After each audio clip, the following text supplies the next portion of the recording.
Okay, so years ago I was working on a play, Meeting Sam by Don Zolaitis. It's a neat play.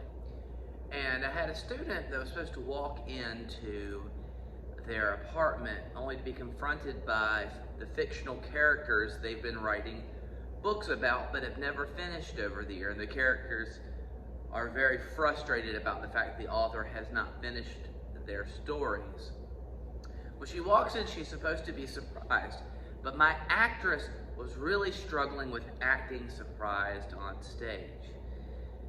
So, kind of in an impromptu moment, I said, I want you to go outside the door for a second. I want to tell the cast something real quick. Outside my actual door, I said, I want to tell the cast something that I think will help you. And I had the entire cast then creep to the inside of the door, and I told them, as soon as she opens the door, I want you to all scream at her. So Katie walks up, she opens the door, they go, ah! And Katie literally almost, backed up 10 feet. And I said, that's what it looks like to be surprised. A bit extreme maybe, but it's how I run my class a lot of the times. And my kids do enjoy it, and it was a funny moment. And if Katie were able to tell that story on this video, she would tell it the same way.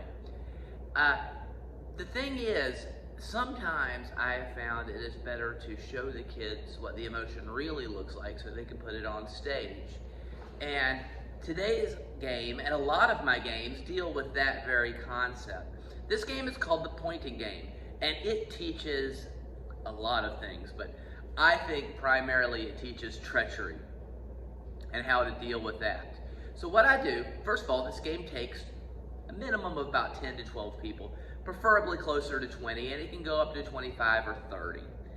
And I put the students in a circle, and I say, when I say 3, 2, 1, you are to point at who you want eliminated from the game. Now, important in this concept is the fact that I say you cannot talk at all during this game or make plans. And I will often say, I will count down quickly and not give them any warning to think about it. So I was like, okay, let's get in a circle. I've already explained the rules. I'll go, 3, 2, 1, point!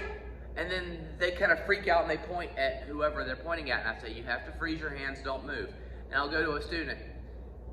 Any student in the first 2 rounds that receives 3 votes is eliminated. Very simple. So I'll go to a student, I'll say, who are you pointing at? They're like, I'm pointing at Bob. I was like, who else is pointing at Bob? And I'll look and I'll see no one else. Then I'll say, okay, well, Bob, you're safe. And I'll go to Bob, I'll say, Bob, who are you pointing at? I'm pointing at Alice. Who else is pointing at Alice? Well, there's 2 other people pointing at Alice. I'm saying, I'm sorry, Alice, you're eliminated. And I'll go through, before I have Alice sit down, I say, Alice, who are you pointing at? And Alice's like, I'm pointing at Chuck. And I'll say, who else is pointing at Chuck? And it goes around until I get done with that round. Towards the end, I can obviously tell that no one's got more than a vote or 2, and I can say, okay, no one else has got enough votes. After 2 rounds of this, usually I've lost 3 or 4 kids. I say, now 2 votes gets you sent out of the game. And then the kids start to remember who's voted for them, and it gets really, really intense. And always followed by 3, 2, 1, point!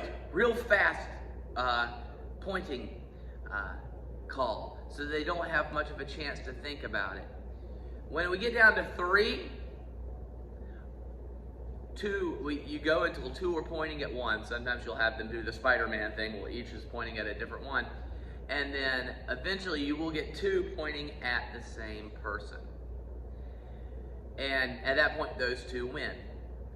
I usually play this game 2 or 3 times. I give the people that were eliminated first in the first game a chance to get up and get redemption. And I also play another version of this game, which is I call the secret pointing game, where they sit in their seats and I have a cup. This one takes a little bit longer. I have a cup and they get to write down their name of who they want eliminated. And then I move them from one side of the room to the other when they've been eliminated. And that one, I'll be pulling names out of the cup and I'll go, Bob. And Bob will have to put one finger in the air. I'll pull another one. It's like, Alice. And it gets down, when they have 2, they get really like, oh Lord. It gets down to the last couple of pieces of paper and I'm like, Oh, we're losing somebody. Sorry, Bob, you're out of here. The game's a lot of fun. The kids always enjoy it. It's regularly requested. I do have a couple of impromptu rules. I have what I call the Ian Bradshaw rule. Ian was a kid I had in my class some years ago that everyone liked to vote for. So I made the rule in that class, and I've enforced it a couple other times, that if more than 6 people vote for one person, that person gets to take someone out of the game with them. And so I got to the point where if more than 6 people voted for Ian, Ian got to look at all the people that voted for him and went, I'm taking you with me. And that kind of encouraged people not to vote en masse for the same person. The game's a lot of fun. It teaches a lot of treachery and backstabbing, but in a very fun and harmless way. My kids enjoy this game a lot.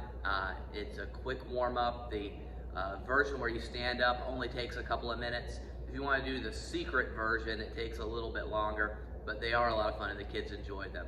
It teaches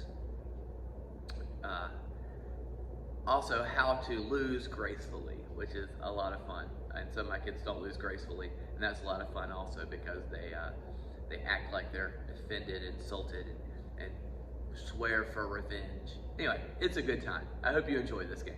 Thanks.